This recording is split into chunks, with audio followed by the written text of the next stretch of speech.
Surprise, barely planned video. So I do have a couple of historical cooking videos lined up, but it is spring, it is sunny, and most importantly, it is Free Food Friday. Nope, free food. It is Free Food Friday, a day of the week that I apparently cannot pronounce. So we are back out foraging in the wilds of Wales, looking for spring ingredients. I have a couple of recipes that I want to share with you today. These are all sort of beginner forager friendly. So I'm going to be picking up wild garlic, nettles, and blackthorn blossoms. I did actually make nettle soup in my very first Anna Does Everything video for YouTube a few years ago, so that's fun. I don't really recommend you watch it because it's not very good. I don't really recommend that you watch this video, but here we are.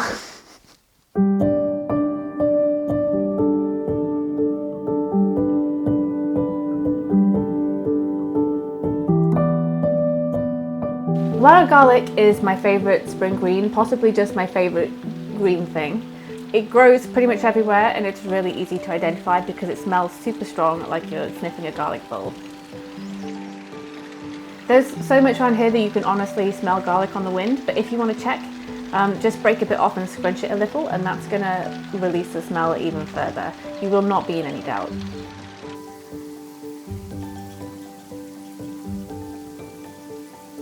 As you can see, it grows in great big patches like this. It's got these long, bright green leaves.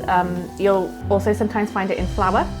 Those are edible, so if you want to make a risotto or something with the leaves and garnish it with the flowers, you would look extraordinarily classy. I've also used it in soup. I've chopped it up and added it to potato bread. It's just this really fresh, green, garlicky flavour.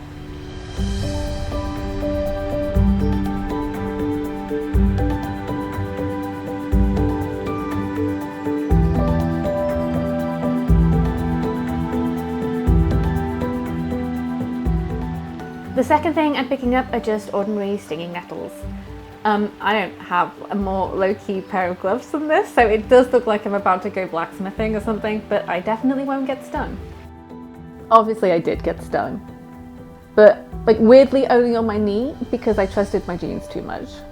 So the reason that we pick nettles in the spring is that that's when they've got the nice new growth and they taste their best. So I'm just channeling Henry VIII and beheading them, basically. The fun fact is that you can actually make fabric out of nettle fibres, and they were actually used to make like uniforms for the German army in World War I. I feel, even as I'm saying this, that we all know at some point I'm going to try and make fabric out of nettle fibres, and none of us are happy about it. And finally, just because I passed the sloe bushes on my way home, I'm just picking a handful of blackthorn blossom. Sloe is the name of the fruit.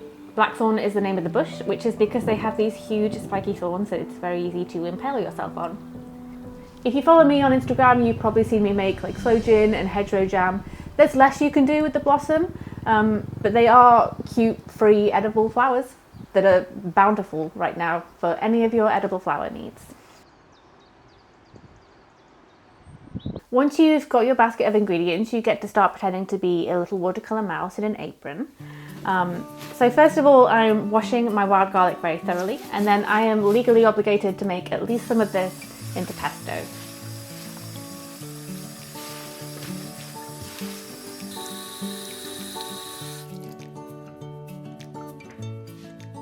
This is very, very quick and I don't really have a real recipe.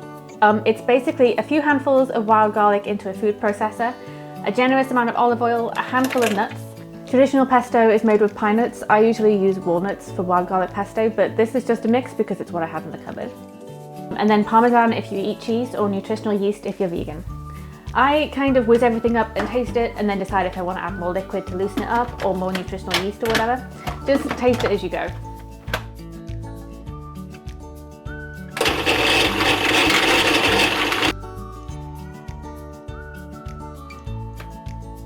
And then this gets jarred up to be used later.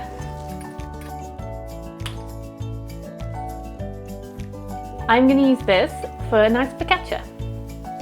First of all, I'm mixing bread flour, salt and instant yeast and adding a couple of tablespoons of olive oil and some warm water to form a sticky-ish dough.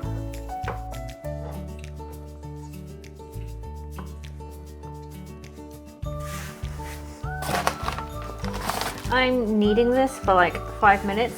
Some recipes are like, oh, you don't need to knead focaccia.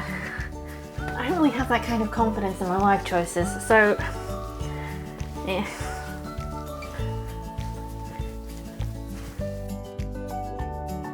And now this is gonna sit and rise for like oh, it's moving around. Cool, normal, feel good about it. This is a real question. Is it weird to eat bread dough off a spatula? Like cake dough and cookies, I feel like fine. I feel like bread is maybe crossing a line.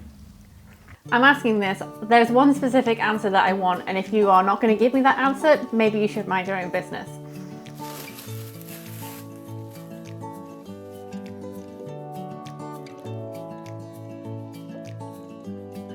This has been lined and oiled like I mean business. And then the dough gets stretched and pressed all the way to the edges, and I'm going to give it another 20 or 30 minutes to rest before I continue visiting abuse on it.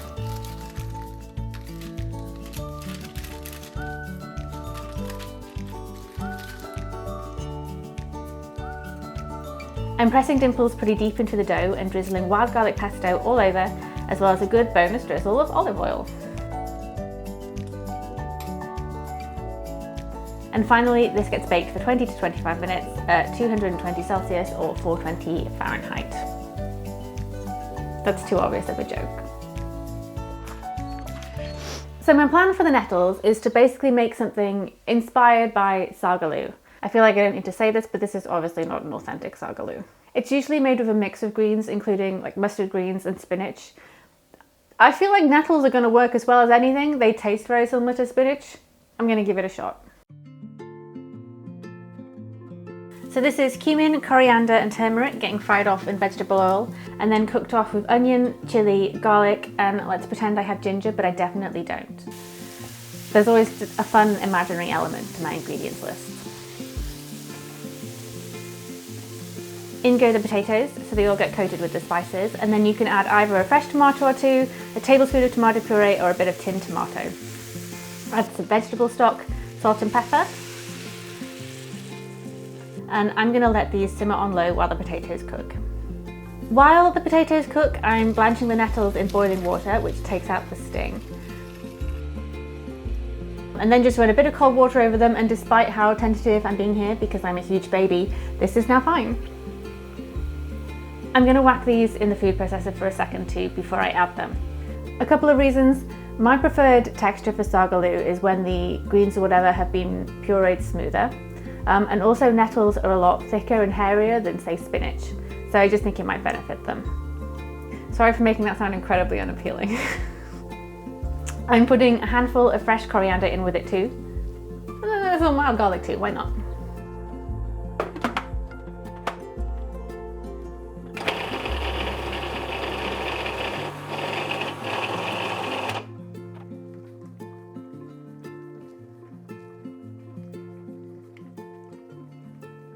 And then the last touch is to add extra salt or pepper if it needs it, and a really good bit of lemon juice, and that just looks... And the very last thing I'm doing is using my blackthorn bottoms for a little treat. These are getting shared out in my little ice cube tray to make floral ice cubes. Apparently, if you use water that has been pre-boiled and allowed to cool, your ice cubes will freeze like clearer and not cloudy. Has this ever worked for me? No, but I assume that's a personal failing. I'm going to have these ice cubes with a G&T using the sloe gin I made in the autumn with fruit from the very same bushes. Unprecedented organisation.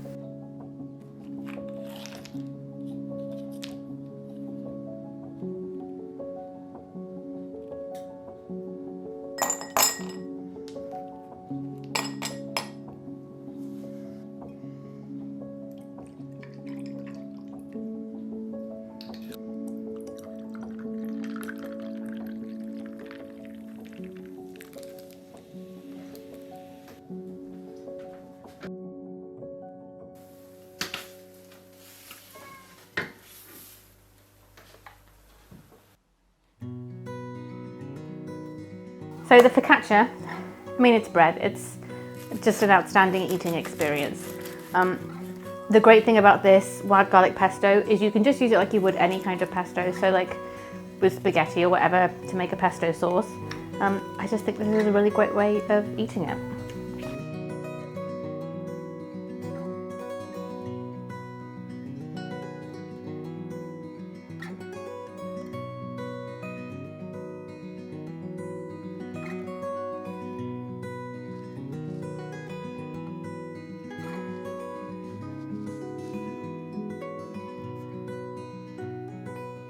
The nettles I think work really great.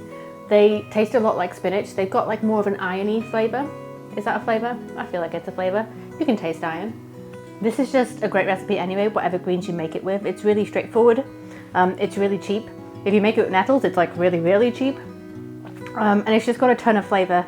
You can kind of make it spicier or not as spicy, just if you want to add chilli or not add chilli, or add less chilli. But like even if you don't add heat, you still got the flavour from like the cumin and the ground coriander and the turmeric. It's just a great one. Sorry, if you didn't want to listen to me chewing, then I can't really help you.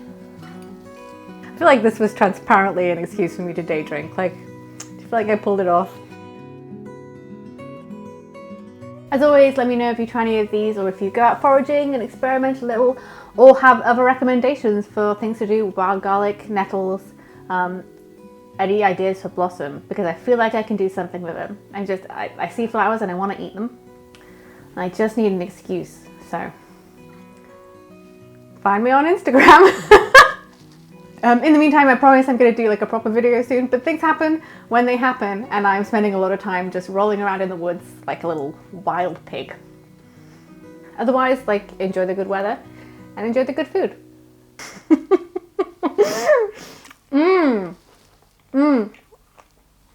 I have to move a bite. Give me like 20 minutes, I can do this. Well, I feel like my dignity's intact. What's your problem? What's your problem, baby man? What's your problem? Baby, your needs are met.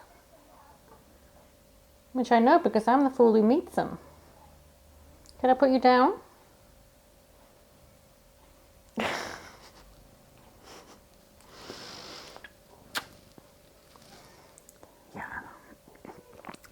No fucking show without punch.